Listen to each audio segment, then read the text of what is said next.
মুসা আলাইহিস সালাতু ওয়াস সালামের কাছে তাওরীত কিতাব নাজিল হয়েছে। মুসা আলাইহিস সালামের কিতাবের ভিতরে দেখে এক জায়গায় লেখা আছে এমন একটা উম্মত পৃথিবীতে আসবে, নেক কাজ করবে একটা, সওয়াব পাবে 10টা। আমরা একে কত পাই? কত আসতে পাই? আমরা একে পাই কত? 10। হযরত মুসা আলাইহিস সালাম আল্লাহরে ডাক দিয়ে বলেন, আল্লাহ তাইলে আমার নবুয়তিরও দরকার নাই, লাঠিরও দরকার নাই, লাঠিটাও নিয়ে যাও, নবুয়তির দপ্তর থেকে নাম ডাকাইটা ওই নবীর উম্মত বানায় ফেলাও। মুসা আলাইহিস সালাম আল্লাহর দরবারে উম্মত হওয়ার জন্য আরজ করেছেন। এক রাওয়ায়াতে আছে 1,24,000 পয়গম্বর বিশ্ব নবীর উম্মত হওয়ার জন্য আল্লাহর দরবারে দরখাস্ত করেছেন।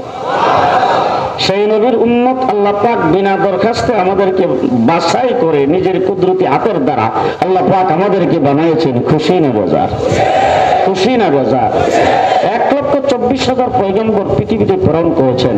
অন্যান্য নবীদের মধ্যে আর আমাদের নবীর মধ্যে পার্থক্যটা খুব ভালো করে বুঝেন।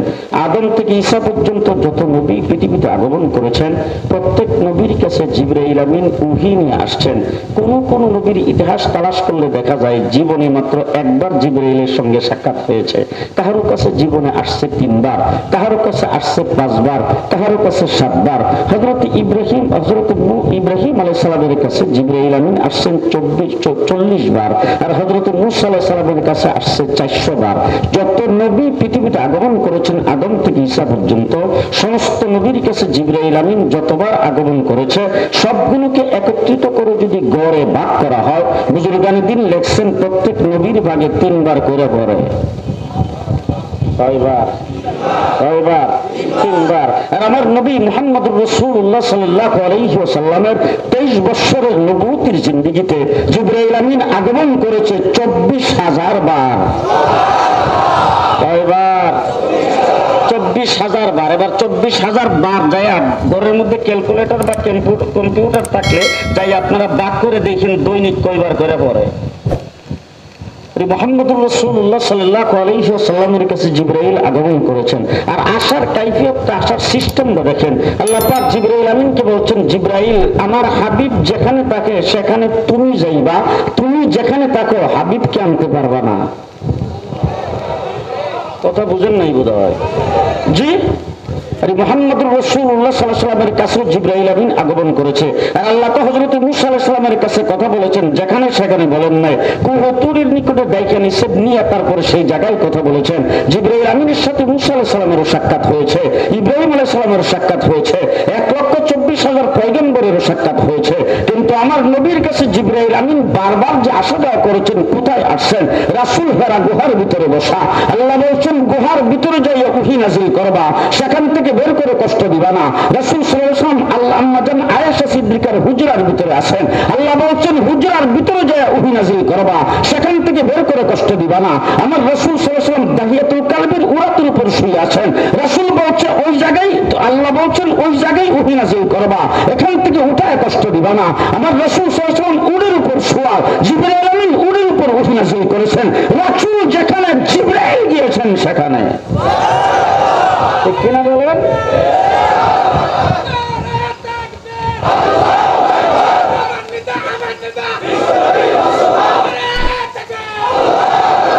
মুহাম্মদুর রাসূলুল্লাহ সাল্লাল্লাহু আলাইহি ওয়াসাল্লাম আজকে আপনাদের এলাকায় নাই, কিছু সংখ্যক এলাকায় কিছু মানুষ আছে যারা মিলাদ পড়ে রাসূলকে টানবা মিলাদ মাহফিলে নিয়ে আসে।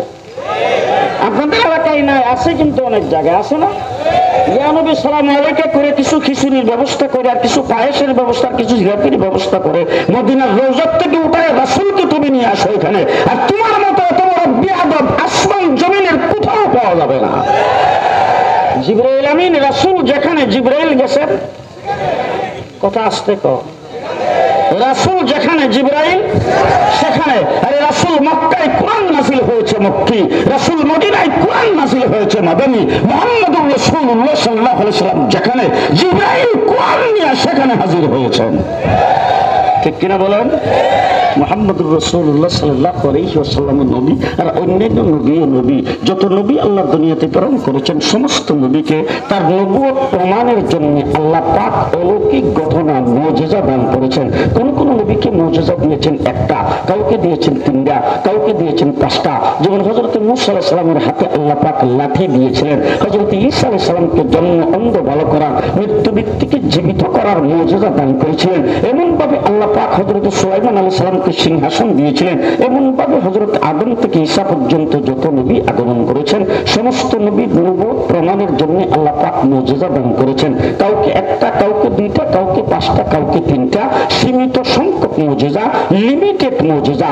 মুহাম্মদুর রাসূলুল্লাহ সাল্লাল্লাহু আলাইহি ওয়াসাল্লামের পালা যখন আসছে আমার আল্লাহ তাবারক ওয়া তাআলা রাসূলকে মুজিজা দান করেছেন। আল্লাহ পাক বলেছেন, ও নবী, ও আমার হাবিব, অতীতে যত নবীকে যত মুজিজা দান করেছি সমস্ত নবী আদম থেকে ঈসা পর্যন্ত সমস্ত নবীর মুজিজাগুলি একত্রিত করে বুজুর্গানদের লেখছেন যদি গড়ে ভাগ করা হয় প্রত্যেক নবীর ভাগে তিনটা করে পড়ে। আর আমার নবীর পালা যখন আসছে আল্লাহ পাক বলছেন, ও আমার হাবিব, আপনার জন্ম থেকে মৃত্যু পর্যন্ত সারাটা জিন্দেগি হলো মুজিজা, মাথার থেকে পায়ের পাতা পর্যন্ত গোটা শরীরটাই মুজিজা। কোনো হিসাব নাই, বেহিসাব মুজিজা। জি, বেহিসাব মুজিজা। আমার রাসূল এখনো পৃথিবীতে আসেন নাই, মুজিজা শুরু। আপনারা ঘুমান নাই তো?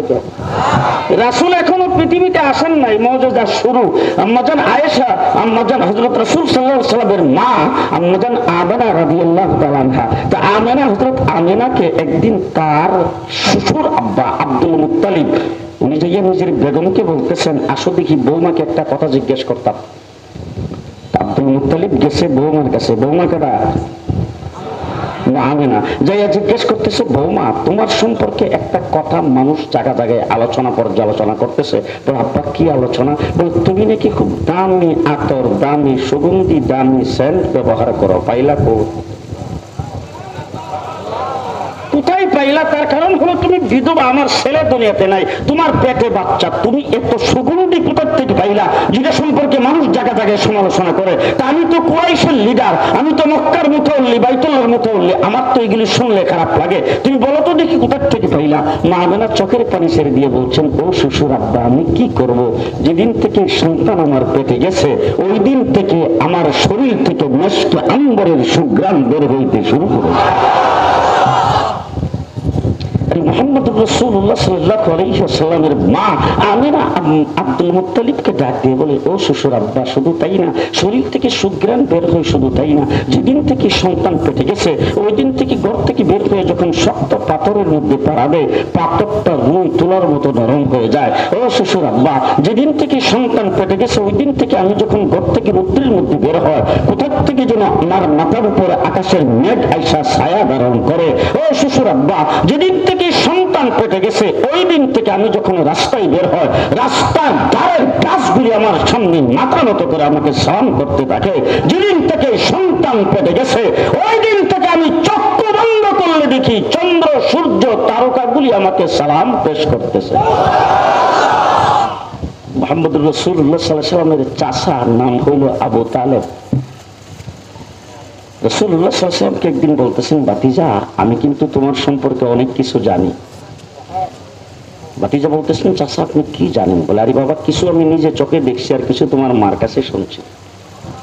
বলে, কি দেখলেন আর কি শুনলেন? বলে, তোমার মা বলছে যেদিন তুমি জন্মগ্রহণ করেছো ওই দিন তোমার মার কুপিতে তেল নাই।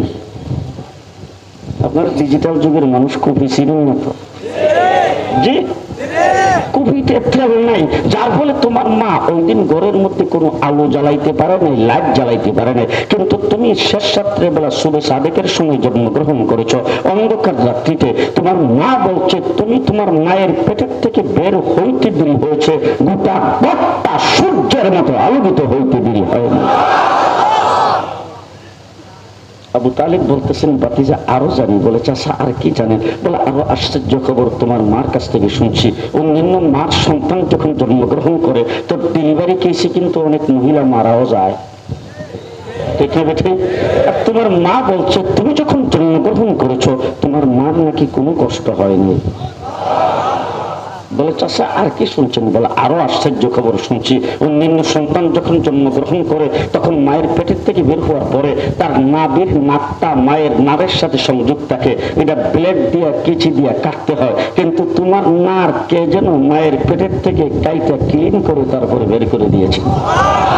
বলে চাচা আর কি শুনছেন? বলে আরো আশ্চর্য খবর শুনছি। বলে এই আশ্চর্য খবরটা কি? বলে আশ্চর্য খবরটা হলো অন্যান্য সন্তান যখন জন্মগ্রহণ করে তখন তার শরীরের মধ্যে রক্ত পানি লেগে থাকে, যেটা খুব দুর্গন্ধ ছড়ায়, কিন্তু আল্লাহর কি কুদরত, তুমি যখন জন্মগ্রহণ করেছো তোমার মা বলছে কে যেন তোমার মায়ের পেটের থেকে তোমাকে গোসল করায়া দৌত করায়া ক্লিন করে তারপরে বের করে দিয়েছেন।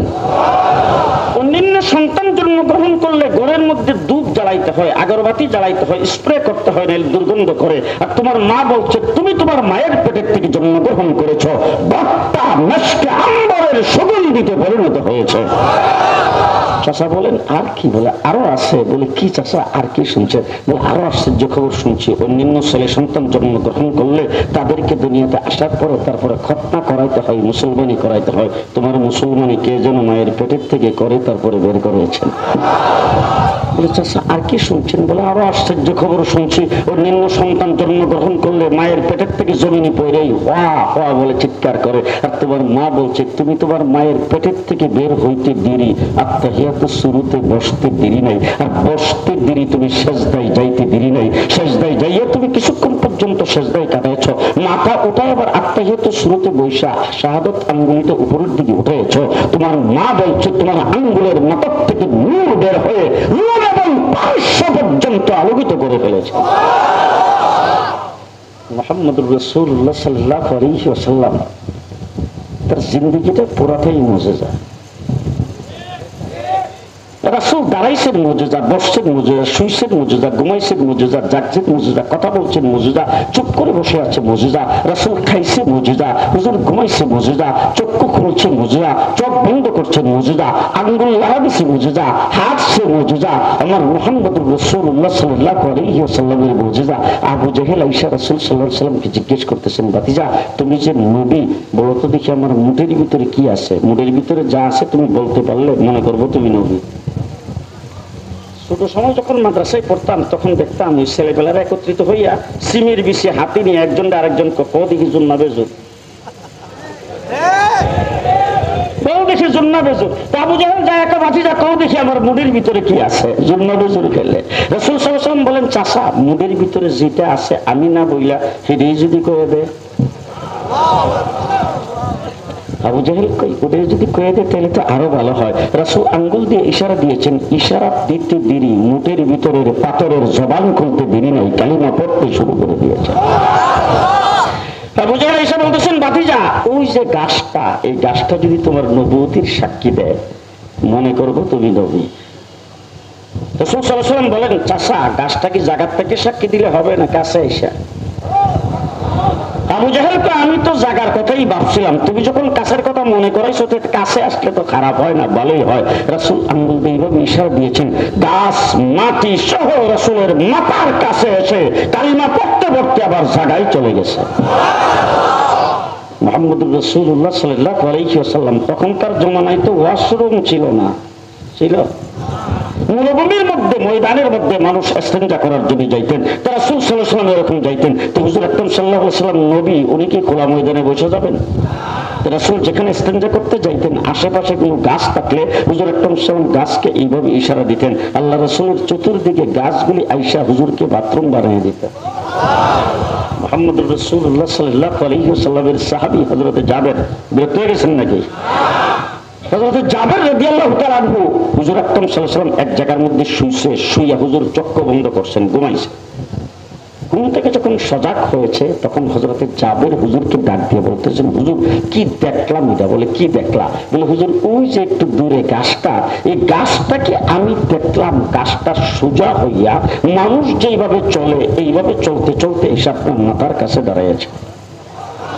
কিছুক্ষণ দাঁড়ায় তাই কি আবার জায়গা মতন চলে গেছেন।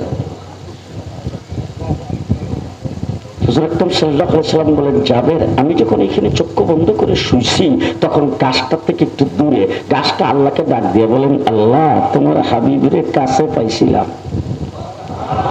যদি আরেকটু কাছে যাইয়া যদি তোমার হাবিবের চেহারাটা যদি একটু ভালো করে দেখতে পারতাম, আল্লাহ তুমি যদি অনুমতি দিতা। গাছের ডাক আল্লাহ কবুল করেছেন, গাছকে অনুমতি দিয়েছেন, গাছ আমার মাথার কাছে এসে আমার চেহারা দেখে আবার জায়গা মতন চলে গেছে। মুহাম্মদুর রাসূলুল্লাহ সাল্লাল্লাহু আলাইহি ওয়াসাল্লামের চেহারাটা কেমন ছিল? সাহাবী হুজুরের সামনে বৈশা একবার উপরে তাকায় আরেকবার নিচে তাকায়। অন্যান্য সাহাবীরা জিজ্ঞেস করেছে, রাসূলের কাছে বৈশা তুমি একবার উপরে তাকাও আরেকবার নিচে তাকাও, ঘটনা নাকি? সাহাবী ডাক দিয়া বলতেছেন, আকাশের চন্দ্র দেখি, জমিনের চন্দ্র দেখি। সাহাবী জিজ্ঞেস করেছেন, তুমি আকাশের চন্দ্র দেখে কি বুঝলা আর জমিনের চন্দ্র দেখে কি বুঝলা? সাহাবী ডাক দিয়ে বলেন, শোনো, আকাশের চন্দ্র দেখলাম, জমিনের চন্দ্র দেখলাম, কিন্তু খোদার কসম করে বলি, আকাশের চন্দ্রে কালো দাগ দেখা যায়, জমিনের চন্দ্রে কোনো দাগ নাই। মুহাম্মদুর রাসূলুল্লাহ সাল্লাল্লাহু আলাইহি ওয়াসাল্লাম, ও আমরা ভাইরা, আপনারা আবার অন্যদিকে তাকাইছেন না আমার দিকে? হ্যাঁ,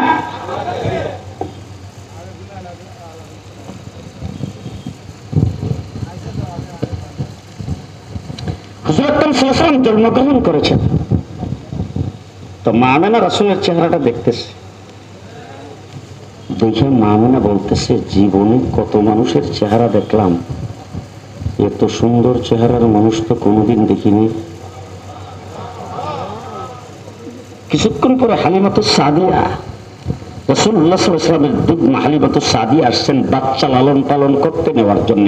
আয়েশা হালিমাতুস সাদিয়া কোলে নিছেন, বাচ্চাটা কোলে নিয়ে হালিমাতুস সাদিয়া বলতেছে, আমেনা, আপনি তো হইলেন একজন গৃহিণী, আর আপনি কুরাইশ বংশের বউ, আপনি তো বাহিরে যাইয়া সবকিছু দেখেন নাই, আমি তো হাজার হাজার মানুষের চেহারা দেখেছি, আর বাচ্চা পালন করাই হইল আমার গোষ্ঠী জ্ঞাতি এলাকার মানুষের কাজ, সুতরাং আমি হাজার হাজার বাচ্চা মানুষের লালন পালন করতে দেখেছি, আর বাচ্চাগুলি সব কুরাইশ বংশের মক্কা নগরীর থেকে নেই, এই মক্কা নগরীতে বারবার আসা যাওয়া করি, আর কত মানুষের চেহারা দেখি, এরকম হাজার হাজার মানুষের চেহারা দেখার পরে আমি হালিমাতুস সাদিয়া বলতেছি, আমার চোখে জীবনে এত সুন্দর বাচ্চা, এত সুন্দর মানুষের চেহারা কোনোদিন দেখিনি। হালিমাতুস সাদিয়া ডাক দিচ্ছেন তার স্বামীর, স্বামী একটু ভিতরে আসেন। স্বামী ভিতরে গেছে, যাইয়া তারপরে চেহারাটা দেখাইতেছে, রাসূল সাল্লাল্লাহু আলাইহি ওয়াসাল্লামের চেহারা দেখতেছে, দেখে স্বামী বলতেছেন, হালিমা তুমি কদ্দুর দেখছো? আমি তো পুরুষ মানুষ, আমি তো এদিক যাই সেদিক যাই, সারাদিনই তো মানুষ চড়াইয়া খাই, বিভিন্ন মানুষের চেহারা দেখি, আমার চোখে আমি এত সুন্দর মানুষের চেহারা কোনোদিন দেখিনি। আব্দুল মুত্তালিব আয়েশা বলতেছেন, শোনো দেশবাসী, তোমরা কদ্দুর দেখছো? আমি কুরাইশের সর্দার, আমি বাইতুল্লাহর মুতাওয়াল্লি, আমি সিরিয়াতে যাই, ইরাকে যাই, দামেস্কে যাই, মিশরে যাই, পৃথিবীর বিভিন্ন দেশে যাই, আমি সেখানে গেলে কত মানুষ আমাকে ইজ্জত আর সম্মান করে, কত বাচ্চা ঝাড় ফুঁক দেওয়ার জন্য আমার কুলে আইনা দেয়, আর হাজার হাজার মানুষ এখানে বাইতুল্লাহ জিয়ারত করার জন্য আসে, মুতাওয়াল্লি হিসাবে আমার সঙ্গে কত মানুষ সাক্ষাৎ করে, এরকম লক্ষ লক্ষ মানুষের চেহারা দেখার পরে আমি আব্দুল মুত্তালিব বলতেছি, আমার নাতি মুহাম্মদের চাইতে সুন্দর চেহারার মানুষ আমিও দেখি নাই। মুহাম্মদুর রাসূলুল্লাহ সাল্লাল্লাহু আলাইহি ওয়াসাল্লাম জিবরাইল আমিনকে জিজ্ঞেস করছেন, জিবরাইল, আমাকে দেখতে কেমন লাগে?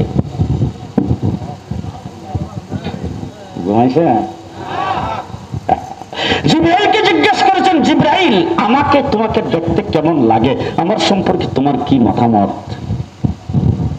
জিবরাইল আমিন বলে, উত্তর থেকে দক্ষিণ, পূর্ব থেকে পশ্চিম তাম পৃথিবী একটা মুহূর্তের ভিতরে চক্কর দেয়, সিদরাতুল মুনতাহা থেকে তাহতাস সারা পর্যন্ত মুহূর্তের ভিতরে চক্কর দেয়। 1,24,000 পয়গম্বর যাদেরকে আল্লাহ পাক সুন্দর বানাইয়া পৃথিবীতে প্রেরণ করেছে। মাসলা ভালো করে মনে রাখবেন, যত নবী আল্লাহ দুনিয়াতে পাঠাইছে, সমস্ত নবীকে আল্লাহ তাবারক ওয়া তাআলা যেই যুগে যাকে দুনিয়াতে পাঠাইছে সেই যুগের মধ্যে সবচেয়ে বেশি সুন্দর বানাইয়া পাঠাইছে। আদম আলাইহিস হযরতে জিবরাইল আমিন বলেন, আমি আদম থেকে ঈসা পর্যন্ত সমস্ত নবীর চেহারা দেখেছি, সমস্ত নবীর কাছে ওহী নিয়ে গেছি। আর ইউসুফ আলাইহিস সালামকে আল্লাহ পাক সুন্দর বানিয়েছেন, কুয়ার ভিতরে আমি তাকে হাত দিয়ে ধরে রেখেছিলাম। হযরতে আদম আলাইহিস সালামকে জান্নাতের ভিতরে দেখেছি, হযরতে ইব্রাহিম আলাইহিস সালামকে নমরুদের আগুনে দেখেছি, হযরতে নূহ আলাইহিস সালামকে কিস্তিতে দেখেছি, হযরতে মূসা আলাইহিস সালামকে কুহে তুরে আল্লাহর সঙ্গে কথা বলতে দেখেছি, হযরতে ঈসা আলাইহিস সালামকে দুলনায় বসে কথা বলতে দেখেছি। আর 1,24,000 পয়গম্বরের চেহারা দেখার পরে, জান্নাতের হুর গিলমানকে দেখার পরে, তাম সৃষ্টি জগতের 80,000 মাখলুকাতকে দেখার পরে, সমস্ত ফেরেশতাদের জগতের সবাইকে দেখার পরে আমি জিবরাইল আমিন বলতেছি, আমি আমার চোখে মুহাম্মদের চাইতে সুন্দর কাউকে দেখি নাই।